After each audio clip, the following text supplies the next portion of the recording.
इस परिणाम के बाद कई तरह की चर्चाएं शुरू हो गई है। एक तरफ जहां बिहार की राजनीति में एक बड़े बदलाव के संकेत मिले हैं, तो वहीं दूसरी तरफ भारतीय जनता पार्टी के अंदर आत्ममंथन का दौर शुरू हो चुका है।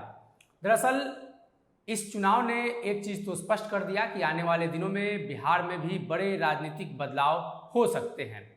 हालांकि अप्रत्यक्ष रूप से ये साफ तौर पर विपक्ष और सत्ता पक्ष के कई नेताओं का मानना है कि इस चुनाव में जिस तरीके से प्रशांत किशोर को समर्थन मिला है, उसमें कहीं न कहीं कांग्रेस और राजद जैसे विपक्षी दलों का आंतरिक समर्थन भी प्राप्त है।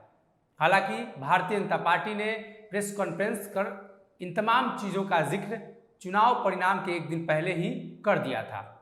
लेकिन क्या बिहार में आने वाले दिनों में राजनीतिक परिदृश्य में प्रशांत किशोर मुख्यमंत्री की कुर्सी तक जा सकते हैं? हम ऐसा इसलिए कह रहे हैं कि देश के 2 राज्यों में इस मॉडल को मुख्य विपक्षी दल कांग्रेस ने अपनाया।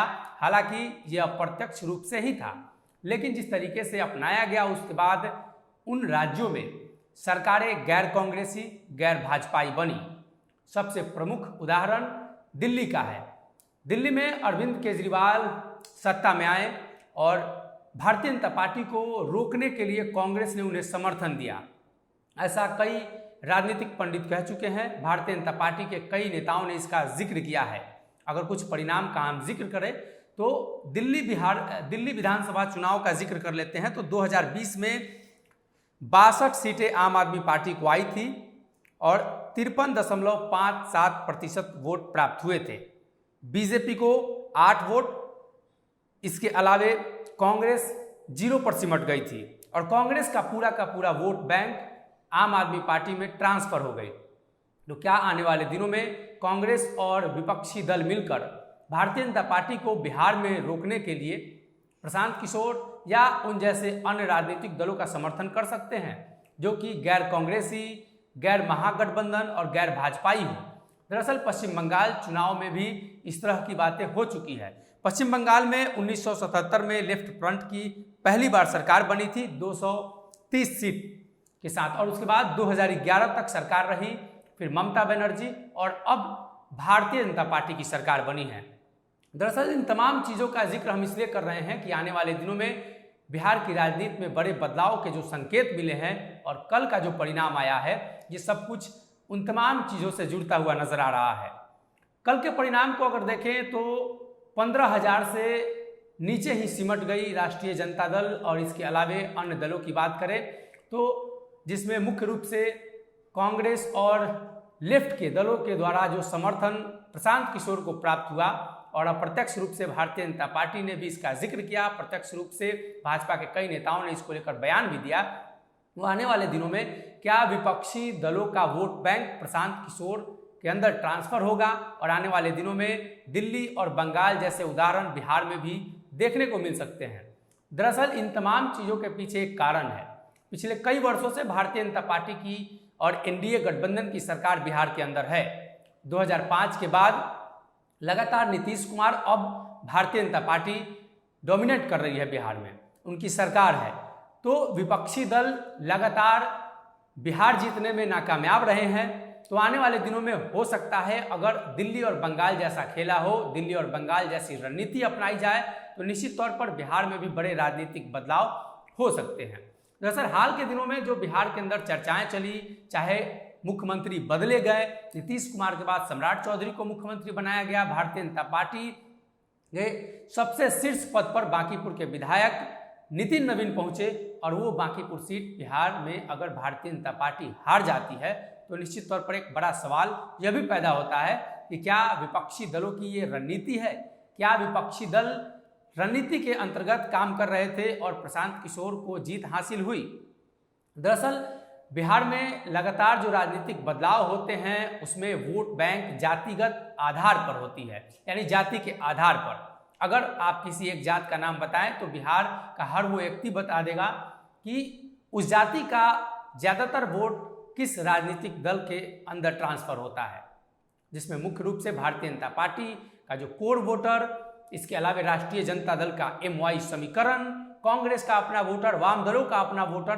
तो क्या आने वाले दिनों में एक ऐसे चेहरे की जरूरत बिहार में पड़ रही है जिससे सभी राजनीतिक दल के साथ साथ सभी जातियों का वोट ट्रांसफर हो। और ये चेहरा आने वाले दिनों में प्रशांत किशोर हो सकते हैं। हालांकि ये कहना अभी जल्दीबाजी होगी, लेकिन आने वाले दिनों में अगर इस तरह के राजनीतिक बदलाव होते हैं तो निश्चित तौर पर बिहार की राजनीति में इस तरह की बातें, इस तरह के चेहरे देखने को मिल सकते हैं। सबसे प्रमुख बात, बिहार में हाल के दिनों में हुए चुनाव में प्रशांत किशोर ने पूरे बिहार में अकेले चुनाव लड़ने का फैसला लिया। प्रशांत किशोर का फेस वैल्यू बिहार के अंदर नीतीश कुमार, सम्राट चौधरी, विजय सिन्हा, तेजस्वी यादव, लालू यादव और कांग्रेस के नेताओं जैसा नहीं है। प्रशांत किशोर की छवि एक रणनीतिकार के रूप में है, एक मंजे हुए रणनीतिकार जो पार्टियों के लिए रणनीति बनाते हैं। लेकिन प्रशांत किशोर जब अपने लिए चुनावी मैदान में आए तो ज्यादातर सीटों पर उनकी जमानत जब्त हुई और महज 6 महीने के भीतर ऐसा क्या हुआ कि प्रशांत किशोर ने जीत दर्ज की, और वो भी लगभग 19,000 मतों से। भारतीय जनता पार्टी के 35 वर्षों का गढ़, 35 वर्षों का किला को प्रशांत किशोर ने ध्वस्त कर दिया। जिस तरीके से भारतीय जनता पार्टी आरोप लगा रही है विपक्षी दल इन तमाम मुद्दों पर चुप है, तो आने वाले दिनों में ऐसा हो सकता है कि राज्य के अंदर गैर महागठबंधन चेहरा को आगे कर चुनाव लड़ा जाए और आने वाले दिनों में भारतीय जनता पार्टी को रोकने के लिए इस तरह की रणनीति बने। दरअसल भाजपा और उन प्रमुख दलों को रोकने के लिए लगातार देश के अंदर इस तरह की रणनीति बनी है। चाहे कांग्रेस को रोकने के लिए भारतीय जनता पार्टी ने कई दलों का गठबंधन बनाया, या भारतीय जनता पार्टी को रोकने के लिए कई दलों का गठबंधन महागठबंधन ने बनाया, या जिसकी शुरुआत नीतीश कुमार ने की और उसके बाद नीतीश कुमार वहां से निकले और राहुल गांधी और कांग्रेस के नेताओं ने उस महागठबंधन को लीड किया। लेकिन जैसे ही कांग्रेस राज्य के अंदर आती है, कांग्रेस की स्थिति खराब हो जाती है। कांग्रेस क्षेत्रीय पार्टियों से ऊपर नहीं उठ पाती है। तो ये बड़ा सवाल पैदा होता है कि क्या कांग्रेस का असल वोट बैंक किसी उस चेहरे की ओर तो ट्रांसफर नहीं हो रहा जो आने वाले दिनों में देश और राज्य की राजनीति में महत्वपूर्ण जिम्मेदारी पर जा सके, महत्वपूर्ण भूमिका निभा सके। ये बड़ा सवाल इसलिए भी कि भारतीय जनता पार्टी और राष्ट्रीय जनता दल सहित कई दलों के नेताओं ने दबी जुबान से इसका जिक्र किया बांकीपुर चुनाव में कि राजद, कांग्रेस और वाम दलों का वोट प्रशांत किशोर को ट्रांसफर हुआ और इसलिए प्रशांत किशोर जीते। दरअसल प्रशांत किशोर का अपना कोई राजनीतिक और जातीय समीकरण नहीं है, फिर भी इस तरह के चुनाव में उनकी जीत ये बता रही है कि कहीं ना कहीं विपक्षी दलों का समर्थन प्रशांत किशोर को प्राप्त हुआ। ऐसे साफ सुथरे चेहरे पर विपक्षी दल दांव लगाना चाहते हैं जिनके ऊपर अब तक किसी तरह के कोई आरोप न हो और किसी तरह के क्षेत्रवाद, जातिवाद का आरोप न हो। और निश्चित तौर पर प्रशांत किशोर ऐसे चेहरे के रूप में बिहार में उभर कर सामने आ रहे हैं। हालांकि ये 2 राज्यों का उदाहरण था, लेकिन देखना यह होगा कि आने वाले दिनों में आम चुनाव में विपक्षी दलों की इस रणनीति का फायदा उन्हें मिलता है या भारतीय जनता पार्टी उससे पहले ही कोई नई रणनीति बना पाती है।